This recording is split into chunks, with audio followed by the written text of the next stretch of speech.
aquatic ecologist with DCR Lakes and Ponds program. You're familiar with DCR parks throughout the state? We got Harold Parker, you know, if you've been out on the Cape, Nickerson, all the way out to the Berkshires. So, like, what my job is my specialty is aquatic invasive species on the freshwater variety, so not marine critters so much.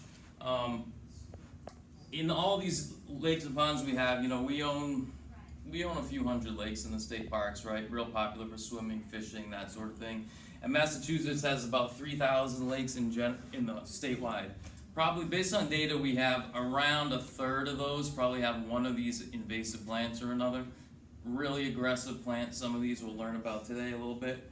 Doesn't take too much to introduce them, and then once they're introduced, they take over a lake really quickly, spread very easily via trailered boats, waterfowl, water currents, aquarium dumps, that sort of thing. So, I'm in charge of the DCR ponds. First, finding this stuff, the one thing we always preach is early detection and rapid response. It's kind of going to relate to what we're going to really deal with today. Learning how to identify these things, and it's actually really simple, but within an hour or so, you'll probably be plant experts, believe me.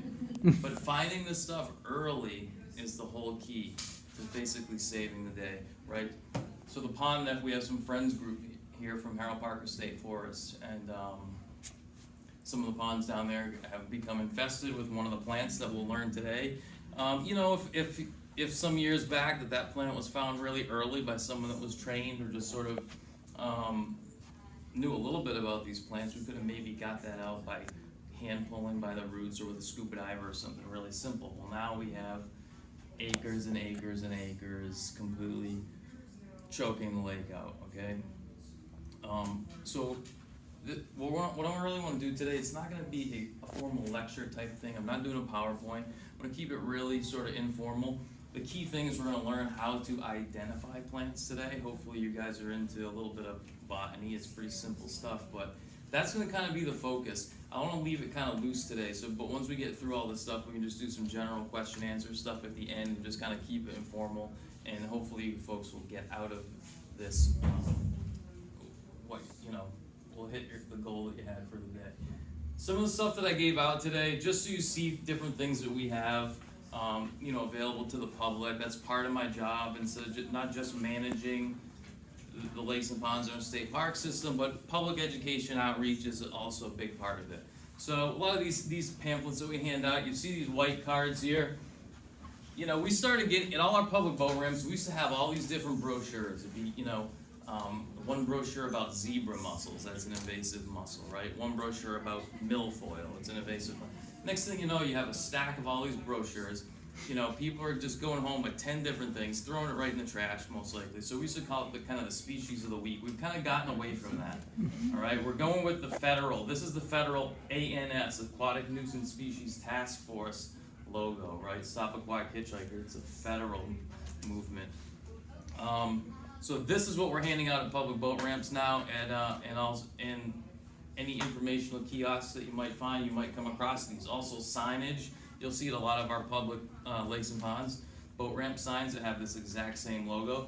Keep this in mind. We'll see that again in this plant ID book, and that's how we're going to indicate the non-native plants, right? In the back of this card has some info. If those of you are into recreation, you do paddling, scuba diving, fishing, etc., boating on any of the lakes and ponds, the back has some good directions on how you can help us out, help out the statewide cause by basically cleaning your equipment before you go somewhere else and spreading this stuff around, all right? This blue book, basically Lake Ecology 101, talks about the formation of lakes, invasive species, nutrients, watersheds, all sort of things. If you read through this once or twice, you will be the local lake expert. It's a pretty good read. We spent a lot of time. It's really geared to volunteer groups. It says, if you have a little science background, it will come to you much more naturally, but this is really written for volunteer groups, especially folks who don't really know too much about this stuff, so it's a great document for learning.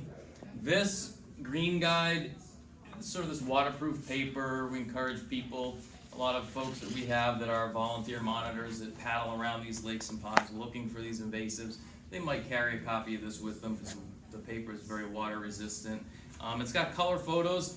It's got this big long title, right? A Guide to Invasive Non-Native Aquatic Species in Massachusetts, right? This long list. In this book are only non-native invasive plants, okay? We have a lot of plants in Massachusetts and New England.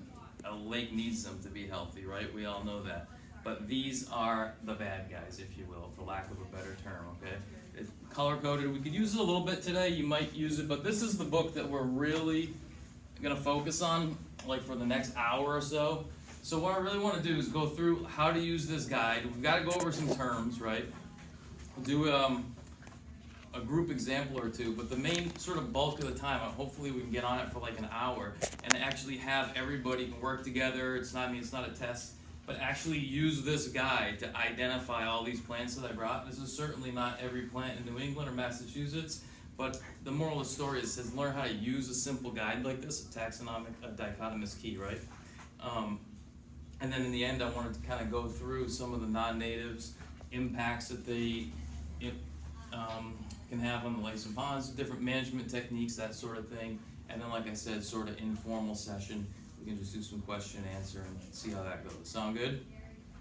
First off, these dichotomous keys, once again, I worked really hard on this. A coworker of mine to set this up for volunteers, non-trained folks that might not know much about plant identification or tree identification. This is strictly for freshwater aquatic plants.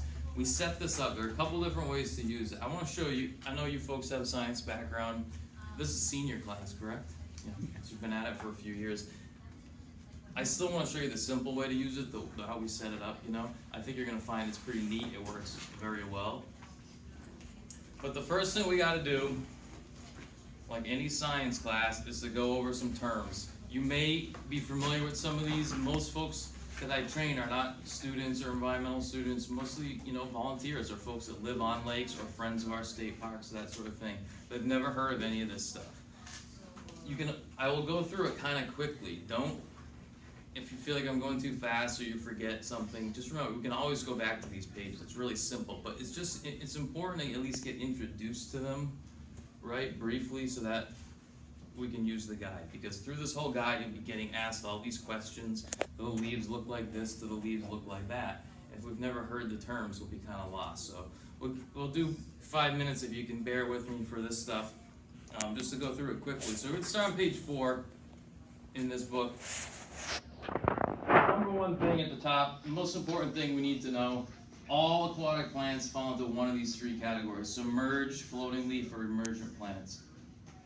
You have to know which one it is in order to use any kind of guide like this, because otherwise you start on a completely wrong page and never figure out which one of these plants you have.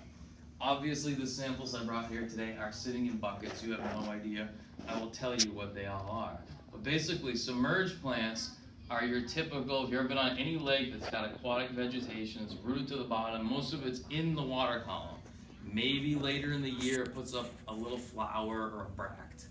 But the actual plant is all underwater. It's your typical lake weeds, milfoils and whatnot, a lot of the plants you'll see today.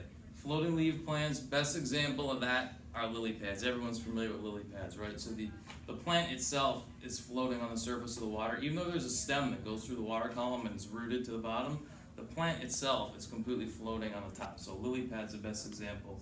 And then an emergent plant, these are plants that grow usually on the edge of a lake or pond and wetlands, maybe in a few inches of water. They might be rooted in water, but the vast majority of the plant is extending above the water surface. It's emergent. Cattails are best example. I think everyone has seen cattails before, right? So the next line, you're gonna have some questions through this guide. What are the leaves like? First here, you got basal leaves.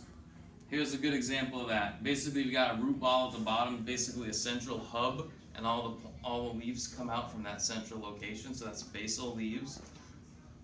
A rosette, we do have an example of that today. Right here. The very center of this plant, really does look like a rosebud, essentially. You've got real tight leaves in the middle, and they sort of get looser as they go out to the edge, like a rose. Leaves on a stem. This is going to be, almost all of these submerged plants will probably be leaves on a stem. Let's see if I can hold this up. So if I hold this one up, you see that big heavy main central stem down the middle and all the leaves come off of it. So that's pretty, it's gonna be, we're gonna see that quite a few times today. Leaves on a stem. Now, next set of questions, how are the leaves arranged on the stem? It's going to be one of the key defining characteristics of some of these plants. Opposite or pairs? Go back to the one I just held up. If we were able to look closely, I mean, these leaves are pretty big. If I separate things out, you see off this main stem, you've got two leaves coming out. They come out from the exact same spot. They're like mirror images of each other. There's never 3 or 4 or 5. There's always just 2 leaves coming out from the exact same spot. So those are what we call pairs or opposite. Versus the term that you see over here, whorled, right? The leaves come out from the same spot in the stem, but there are 3 or more. It could be 3, 4, 5, 6, up to 12, who knows? But as long as it's more than 2, it's what we call whorled, like the spokes of a wagon wheel as they come out. And then that middle term, alternate or single leaves, especially a lot of these native plants. This one here you'll see up close a little bit later, but if you can see from back there, notice how there's never 2 or 3 leaves coming out from one spot down this stem. They're always just one leaf all by itself, a little more space. You've got another leaf and so on, all the way down. So those are your alternate or single leaves. Other distinguishing features of leaves, dissected leaves, 2 different kind of dissected leaves. First is feathered. Looks just like this line drawing shows. Perfect, delicate looking bird's feather. We have at least 2 of those here today. If you were to take one of the leaves off and float it in water, it's part of the reason I've been keeping these plants alive. But floating one by itself in the water, you should see really clearly that it's that perfect pattern, like a bird's feather, just like you see there. Versus the other kind of dissected leaf, which is branched or forked. We do have one of those here today. Like the drawing shows, it's another leaf that's divided, but it doesn't have that real nice pattern like the feather leaf does. It's just like looking up into a tree canopy. You've got, branches, other smaller branches coming off, or other branches, no particular pattern. They're just sort of branched all out, so it's a good term for it.